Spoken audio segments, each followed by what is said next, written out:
कश्मीर धरती का स्वर्ग, एक जन्नत, लेकिन ऐसा क्या है कि लोग 2 बार सोचते हैं यहाँ आने से पहले। इस वीडियो में हम कश्मीर के कुछ मोस्ट पॉपुलर प्लेसेस को विजिट करेंगे, ट्रांसपोर्टेशन, होटल्स, फूड्स के एक्सपेंसेस के बारे में भी डिस्कस करेंगे और कुछ स्कैम्स के बारे में भी बात करेंगे। एक गारंटी मैं आपको जरूर दूंगा, अगर आप ये वीडियो कंप्लीट देख लोगे तो आप अपनी कश्मीर की ट्रिप बहुत ही बेहतर तरीके से प्लान कर पाओगे।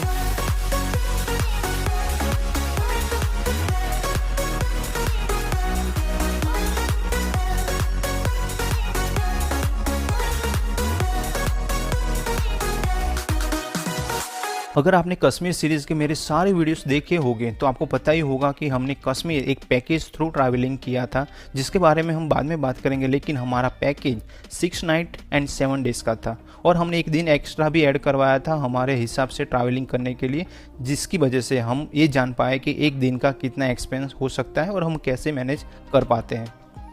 तो चलिए इस खूबसूरत जर्नी की शुरुआत करते हैं।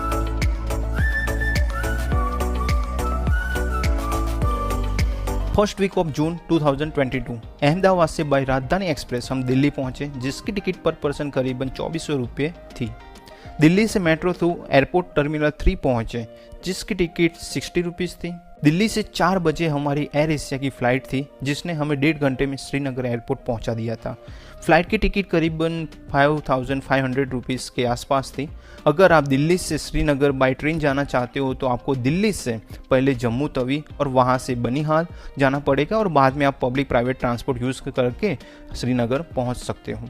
दिल्ली से श्रीनगर की बस भी एवरीडे चलती है, जिसका चार्ज ऑलमोस्ट 2000 या 2200 रुपये के आसपास होता है, जिसमें 20 घंटे का टाइम लग सकता है। श्रीनगर में डल लेक के आसपास बहुत सारी होटल्स अवेलेबल है, जिसमें अच्छी होटल आपको 2000 या 2500 के आसपास ज़रूर मिल जाएगी। लेकिन अगर आप JKTDC through online hotel booking करवाओगे तो उसमें आपको 1800 रुपये से प्राइस रेंज स्टार्ट होती है, जिसकी लिंक मैंने वीडियो के डिस्क्रिप्शन में दे दी है। मेरा सुझाव है कि अगर आप 1-2 महीने पहले कश्मीर ट्रिप प्लान कर रहे हो तो JKTDC सबसे बेस्ट ऑप्शन है, क्योंकि उसकी प्राइस हर सीज़न में सेम ही रहती है। 4 जून शाम के टाइम पे हम श्रीनगर पहुंच चुके थे।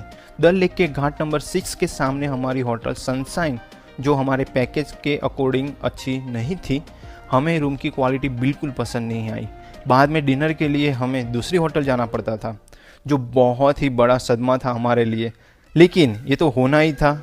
हमने अजय मोदी का जो पैकेज बुक करवाया था, वहाँ पर भी थोड़े बहुत प्रॉब्लम हुए, लेकिन वो सब मैं यहाँ बात नहीं करना चाहता, क्योंकि इतनी खूबसूरत जगह पर हम अच्छी बात करते हुए कश्मीर की कश्मीरियत को एंजॉय करेंगे। नेक्स्ट डे 5 जून को हम ब्रेकफास्ट करने के बाद गुलमर्ग जाने के लिए निकल चुके थे। कैब का अरेंजमेंट हमारे पैकेज थ्रू ही था, ऐसे भी फैमिली के साथ ट्रैवल कर रहे थे और ज़्यादा स्ट्रगल ना करना पड़े, इसीलिए हमने पैकेज बुक करवाया था। श्रीनगर से गुलमर्ग का डिस्टेंस करीबन 50 किलोमीटर है, जिसमें 1.5 घंटे जितना टाइम लग सकता है।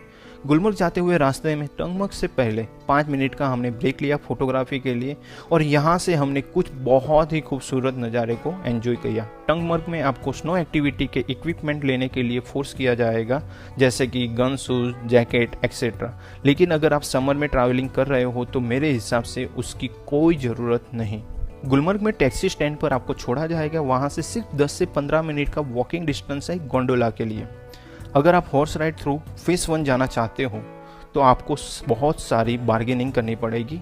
आपको 2000 या 3000 भी कहेंगे, लेकिन आपको 500 रुपये के आसपास ही बार्गेनिंग करनी है। गुलमर्ग में गोंडोला राइड की टिकट बुक आपको एटलीस्ट 1 मंथ पहले ऑनलाइन करवा लेनी चाहिए, क्योंकि बाद में शायद ऐसा भी हो सकता है कि आपको टिकट ना भी मिले। गोंडोला टिकट बुकिंग लिंक मैंने वीडियो के डिस्क्रिप्शन में दे दी है। गोंडोला राइड के लिए बहुत ही भीड़ होती है, तो आपको जितना जल्दी हो सके यहाँ पहुँच जाना चाहिए। अगर आप सुबह 9 बजे से पहले यहाँ पहुँच जाते हो तो आप ज़्यादा एंजॉय कर पाओगे। गोंडोला राइड करते हुए हम फेज 1 पहुँच चुके थे, वहाँ हमने काफ़ी एंजॉय किया, बहुत सारी फोटोग्राफी भी की। हमारी फेज 2 की टिकट नहीं हुई थी और वैसे भी हमारे पास छोटे बच्चे थे, तो हम फेज 2 जा ही नहीं पाते। बाद में हम वापस गुलमर्ग आके यहाँ जो शिव टेम्पल है वो विजिट किया और शाम को वापस श्रीनगर पहुँच गए। नेक्स्ट डे 6 जून को ब्रेकफास्ट करने के बाद हम पहलगाम जाने के लिए निकल चुके थे। वैसे तो श्रीनगर से पहलगाम का डिस्टेंस करीबन 90 किलोमीटर है, जिसमें 2.5 से 3 घंटे जितना टाइम लग सकता है। रास्ते में हमने केसर और ड्राई फ्रूट्स की एक शॉप भी विजिट की, एप्पल फार्म भी विजिट किया और दोपहर तक पहलगाम में जो हमारी होटल थी गुड लक, वहाँ पहुँच चुके थे। वहाँ लंच किया, लेकिन यहाँ पर भी खाना खाने के लिए हमें दूसरी होटल जाना पड़ता था। सच में बहुत ही बेकार पैकेज था हमारा। और बाद में बाइसरन वैली जाने के लिए हम आगे बढ़े। बाइसरन वैली आप हॉर्स राइड करते हुए भी जा सकते हो या ट्रैकिंग करते हुए भी जा सकते हो। हमारे ग्रुप के मेंबर ने पोनी राइड की थी, जिसकी प्राइस पर पर्सन 800 रुपीज़ थी, लेकिन वो बहुत ही ज़्यादा थी। आप जरूर नेगोशिएशन करना, 500 के रुपीज़ के आसपास आपको पोनी राइड जरूर मिल जाएगी। लेकिन मैं अकेला ट्रैकिंग करते हुए आगे बढ़ा और बहुत सारा एंजॉय करते हुए मिनी स्विट्जरलैंड मतलब बाइसरन वैली पहुंच चुका था, जिसमें मुझे करीबन 1 घंटे जितना टाइम लगा था। अगर आप हॉर्स राइड करके बाइसरन वैली आओगे तो आपको सिर्फ 1 घंटे जितना टाइम ही स्पेंड करने को मिलेगा, लेकिन आप ट्रैकिंग करके आओगे तो आप अनलिमिटेड टाइम स्पेंड कर सकते हो। तो आप जब पोनी राइड करो तो ये बात जरूर क्लैरिफाई कर लेना कि आपको बाइसरन वैली में कितना टाइम स्पेंड करने को मिलेगा।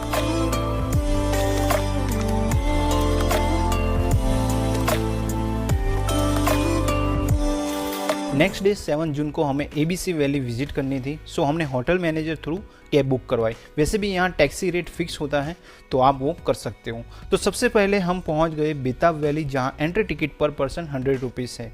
बेताब वैली सच में बहुत ही खूबसूरत जगह है। बेताब वैली पहले हाजन वैली या हागन वैली के नाम से जानी जाती थी, लेकिन जब सनी देओल और अमृता सिंह की मूवी बेताब के बाद लोग इसे बेताब वैली के नाम से जानने लगे। यहाँ करीबन 1 घंटे जितना टाइम स्पेंड करने के बाद हम आगे बढ़े चंदनवाड़ी की ओर। चंदनवाड़ी पवित्र अमरनाथ धाम यात्रा के लिए बेस कैंप है और यहाँ से अमरनाथ केव का डिस्टेंस करीबन 32 किलोमीटर है। यहाँ पर एक ग्लेशियर है जो टूरिस्ट विजिट करने आते हैं। अगर आप इस जगह के बारे में और भी कुछ जानना चाहते हो तो मेरे कश्मीर सीरीज देख सकते हो।